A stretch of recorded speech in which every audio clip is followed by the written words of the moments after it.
hukum yang ada sampai nanti di sidang pengadilan, karena nanti pengadilan lah yang akan memutuskan.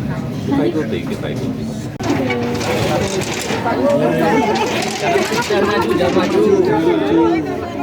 Mas Ari, Kepanasan, mundur sedikit.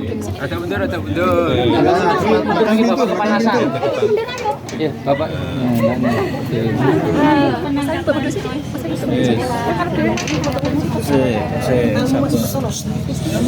Ya, kita ikuti proses hukum yang ada sampai nanti di sidang pengadilan, karena nanti pengadilan lah yang akan memutuskan.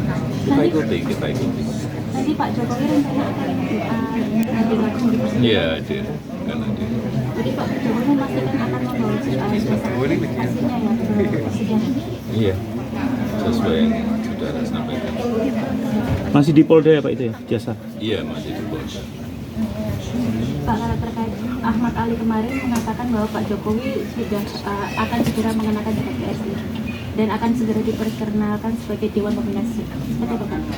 Di PSI itu kan ada mekanisme partai yang harus dilalui, tidak hanya penjaketan aja langsung.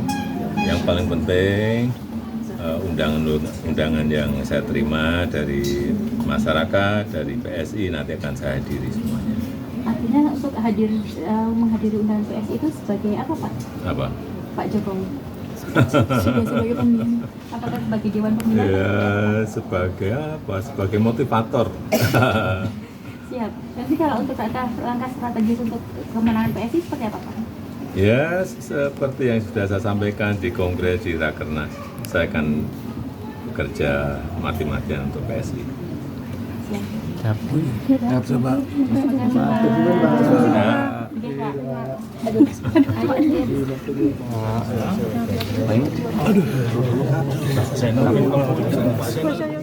Antisipasi dan kami sudah berkoordinasi dengan sejumlah tokoh-tokoh nasional dan kemarin kami baru saja mengadakan diskusi nasional dengan tokoh-tokoh purnawirawan TNI dan polisi.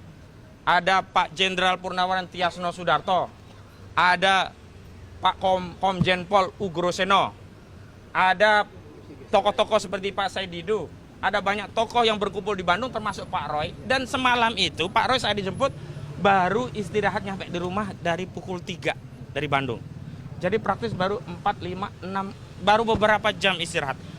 Dan ketika istri klien kami ini meminta waktu untuk menyiapkan pakaian dan obat-obatan khusus, karena istri klien kami sudah punya pengalaman bagaimana dulu di kasus Topa Pak Roy sempat ditahan, maka harus disiapkan hal-hal yang berkaitan dengan pribadi, terutama obat-obatan pribadi, karena masih ada hal yang berkaitan dengan kesehatan yang itu harus disiapkan oleh istri Pak Roy. Juga pakaian juga termasuk diantaranya adalah makanan-makanan yang tertentu.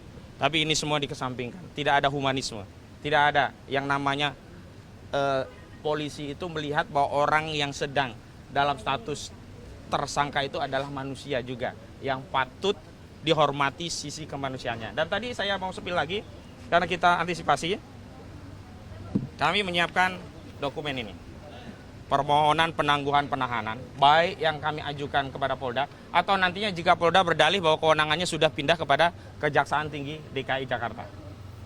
Yang kedua,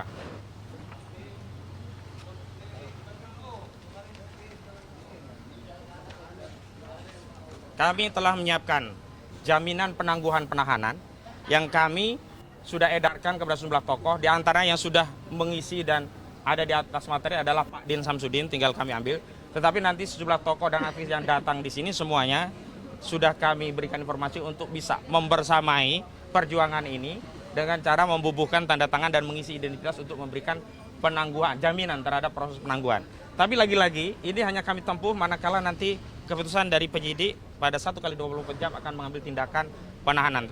Sekali lagi, kalau tindakan penahanan diambil, maka lagi-lagi saya konfirmasi hukum di negeri ini memang sudah tidak lagi tunduk pada norma dan aturan, tetapi tunduk pada atensi. Dan atensi politik Saudara Joko Widodo, saya sampaikan kepada Saudara Joko Widodo, Saudara Joko Widodo puas sekarang saudara melihat anak bangsa, warga negara Anda hari ini dijemput secara paksa. Apakah Anda cukup puas dengan peristiwa hari ini? Atau Anda justru kurang puas, ingin Roy Suryo dan kawan-kawan ini ditahan semuanya? Wahai kubu Jokowi, termul-termul, puas kalian mendengar kabar penangkapan ini? Ini hukum yang kalian pamerkan sebagai penegakan keadilan. Lalu mereka berkata kalau tidak ditahan nanti katanya akan hadir di TV ini TV itu. Hadir di TV itu hak konstitusional dan menghargai undangan televisi. Dan yang disampaikan itu adalah pendapat, bukan mengulangi perbuatan. Kalau esensinya dia tidak bisa melawan pendapat, tidak kuat melawan argumentasi, berarti persoalannya bukan adanya kejahatan yang dilakukan berulang, tetapi tidak adanya kemampuan untuk melawan argumentasi para Yusril di ruang publik yang menyebabkan mereka mengambil upaya represi. Jadi saya mau katakan nanti kalau kasus ini ditahan, saya sampaikan kepada seluruh rakyat, Saudara Joko Widodo keliling itu dengan membawa noktah. Karena apa? Kalau sampai ditahan berarti Saudara Joko Widodo itu adalah orang yang sedang mengkampanyekan sebuah partai yang dipimpin anaknya, saya sebut PSI, tapi pada saat yang bersamaan dia zalim kepada rakyatnya yang 10 tahun pernah dipimpinnya. Dan kepada pemimpin-pemimpin yang zalim seperti ini tidak ada satupun alasan untuk kita memberikan dukungan apalagi pembelaan. Jadi sekali lagi, karena Saudara Joko Widodo sudah sampai pada tahapan ini, Bismillahirrahmanirrahim, kami nyatakan perang terbuka secara hukum melawan Saudara Joko Widodo. Allahu Akbar. Bubarkan dulu. Ya, silakan kalau ada pertanyaan sebelum kami mendampingi ke dalam. Allahu Akbar.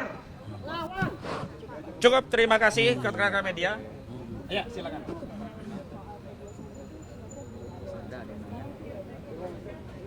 Ya, sampai hari ini memang belum ada pemberitahuan tentang berkas P21 yang itu yang berulang kali kami persoalkan. Dan kami husnuzonnya bahwa nanti ketika ada panggilan polisi itulah konfirmasi bahwa berkas P21 dipanggil, lengkap, diserahkan kepada jaksa. Tapi yang dilakukan tidak melakukan pemanggilan, justru main tangkap-tangkapan saja nih. Udah kayak mafia saja di polisi, main tangkap-tangkapan saja. Sudah tidak punya malu lagi penegak hukum di negara ini ya. Masyarakat sudah mengontrol semuanya tapi tidak punya malu semuanya. Tapi semua ini tidak bisa kita salahkan kepada aparat penegak hukum yakni polisi. Tapi sekali lagi ini semua gara-gara Saudara Joko Widodo yang 10 tahun merusak institusi Polri yang kita cintai. Merusak bapak-bapak polisi yang banyak yang bersih di dalamnya. Banyak ya bapak-bapak polisi itu yang jujur, yang seperti Pak Hugeng, yang seperti Pak Ugroseno, tetapi di era Joko Widodo 10 tahun dirusak oleh Joko Widodo. Kapolri tidak urut kacang, tidak lagi melihatkan apa pertimbangan dari Wanjakti, tidak ada lagi ya hal-hal yang berkaitan dengan norma dan aturan, semua di-bypass. Asal loyal kepada Joko Widodo maka dia bisa jadi Kapolri. Dan inilah rusaknya institusi Polri di penegakan hukum itu gara-gara Saudara Joko Widodo. Oke, ada lagi? Terima kasih semuanya, sampai ketemu lagi. Assalamualaikum warahmatullahi wabarakatuh.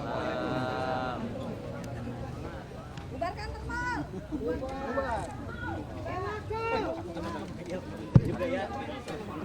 Bang, duduk dulu bang, bentar bang.